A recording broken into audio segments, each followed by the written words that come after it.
Hi friends, welcome back to my channel tech with Prem in Kannada. Friends, Karnataka ರಾಜ್ಯದಲ್ಲಿ ಕೆಲಸ ಮಾಡುತ್ತಿರುವಂತಹ ಕಟ್ಟಡ ಕಾರ್ಮಿಕರು ಯಾರ್ಯಾರಿದ್ದೀರಿ, ನೀವು ಕಟ್ಟಡ ಕಾರ್ಮಿಕ ಇಲಾಖೆಯಿಂದ ಯಾವುದೇ ರೀತಿಯ ಸೌಲಭ್ಯವನ್ನು ಪಡ್ಕೋಬೇಕು ಅಂತಂದರೆ ಕಟ್ಟಡ ಕಾರ್ಮಿಕ ಇಲಾಖೆಯಲ್ಲಿ ನೋಂದಾಯಿಸಿಕೊಂಡು ನೀವು ಲೇಬರ್ ಕಾರ್ಡನ್ನು ಪಡ್ಕೊಂಡಿರಬೇಕಾಗಿರುತ್ತದೆ.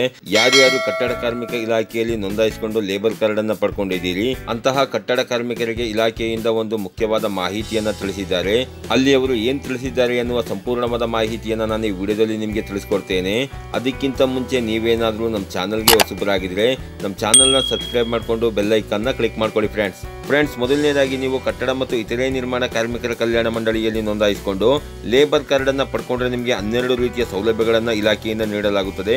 ಅದು ಯಾವ್ಯಾವುದು ಅಂತ ನೋಡೋದಾದ್ರೆ, ಪಿಂಚಣಿ ಸೌಲಭ್ಯವನ್ನು ನೀಡಲಾಗುತ್ತೆ, ಕುಟುಂಬ ಪಿಂಚಣಿ ಸೌಲಭ್ಯವನ್ನು ನೀಡಲಾಗುತ್ತದೆ, ದುರ್ಬಲತೆ ಪಿಂಚಣಿ ಸೌಲಭ್ಯವನ್ನು ನೀಡಲಾಗುತ್ತದೆ, ಟೂಲ್ ಕಿಟ್ ಸೌಲಭ್ಯವನ್ನು ನೀಡಲಾಗುತ್ತದೆ, ಹೆರಿಗೆ ಸಹಾಯಧನ ಸೌಲಭ್ಯವನ್ನು ನೀಡಲಾಗುತ್ತದೆ, ಅಂತ್ಯಕ್ರಿಯೆ ವೆಚ್ಚ ಮತ್ತು ಅನುಗ್ರಹ ರಾಶಿ ಸಹಾಯಧನ ಸೌಲಭ್ಯವನ್ನು ನೀಡಲಾಗುತ್ತದೆ, ಶೈಕ್ಷಣಿಕ ಸಹಾಯಧನ ಸೌಲಭ್ಯವನ್ನು ನೀಡಲಾಗುತ್ತದೆ, ವೈದ್ಯಕೀಯ ಸಹಾಯಧನ ಸೌಲಭ್ಯವನ್ನು ನೀಡಲಾಗುತ್ತದೆ, ಅಪಘಾತ ಪರಿಹಾರಧನ ಸೌಲಭ್ಯವನ್ನು ನೀಡಲಾಗುತ್ತದೆ, ಪ್ರಮುಖ ವೈದ್ಯಕೀಯ ವೆಚ್ಚ ಸಹಾಯಧನ ಸೌಲಭ್ಯವನ್ನು ನೀಡಲಾಗುತ್ತದೆ, ಮದುವೆ ಸಹಾಯಧನ ಸೌಲಭ್ಯವನ್ನು ನೀಡಲಾಗುತ್ತದೆ ಹಾಗೂ ಕೊನೆಯದಾಗಿ ತಾಯಿ ಮಗು ಸಹಾಯ ಹಸ್ತ ಸೌಲಭ್ಯವನ್ನು ನೀವು ಪಡ್ಕೊಬಹುದಾಗಿರುತ್ತದೆ. ಫ್ರೆಂಡ್ಸ್, ಇಷ್ಟು ಸೌಲಭ್ಯಗಳನ್ನು ನೀವು ಪಡ್ಕೊಬೇಕು ಅಂತಂದ್ರೆ ನೀವು ಕಟ್ಟಡ ಮತ್ತು ಇತರೆ ನಿರ್ಮಾಣ ಕಾರ್ಮಿಕರ ಕಲ್ಯಾಣ ಮಂಡಳಿ ನೋಂದಾಯಿಸಿಕೊಂಡು ಲೇಬರ್ ಕಾರ್ಡ್ ಅನ್ನು ಪಡ್ಕೊಂಡಿರಬೇಕಾಗಿರುತ್ತದೆ.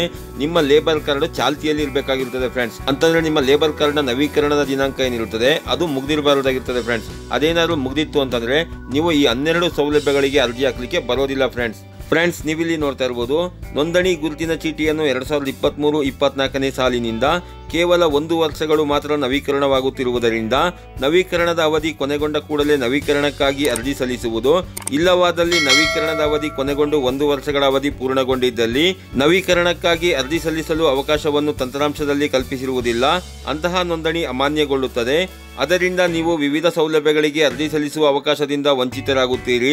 ಅದರಿಂದ ತಾವುಗಳು ತಮ್ಮ ನೋಂದಣಿ ಗುರುತಿನ ಚೀಟಿಯ ಅವಧಿಯನ್ನು ಆಗಾಗ್ಗೆ ಪರಿಶೀಲಿಸಿಕೊಂಡು ಸಕಾಲದಲ್ಲಿ ನವೀಕರಣ ಮಾಡಿಕೊಳ್ಳಲು ಈ ಮೂಲಕ ತಿಳಿಸಲಾಗಿರುತ್ತದೆ ಅಂತ ಕೊಟ್ಟಿದ್ದಾರೆ. ಹೌದು ಫ್ರೆಂಡ್ಸ್, ಇಲ್ಲಿ ತಿಳಿಸಿರುವ ಮಾಹಿತಿಯ ಪ್ರಕಾರ ಮೊದಲೇನು ಕಟ್ಟಡ ಮತ್ತು ಇತರೆ ನಿರ್ಮಾಣ ಕಾರ್ಮಿಕರ ಕಲ್ಯಾಣ ಮಂಡಳಿಯಿಂದ ಒಂದ್ಸರಿ ನಿಮಗೆ ಲೇಬರ್ ಕಾರ್ಡ್ ಅನ್ನ ಕೊಟ್ರೆ ಅದನ್ನ ರಿನ್ಯೂವಲ್ ಮಾಡ್ಕೊಳ್ಳಿಕ್ಕೆ ನಿಮಗೆ 3 ವರ್ಷಗಳ ಕಾಲ ಅವಧಿಯನ್ನ ಕೊಡ್ತಾ ಇದ್ರು.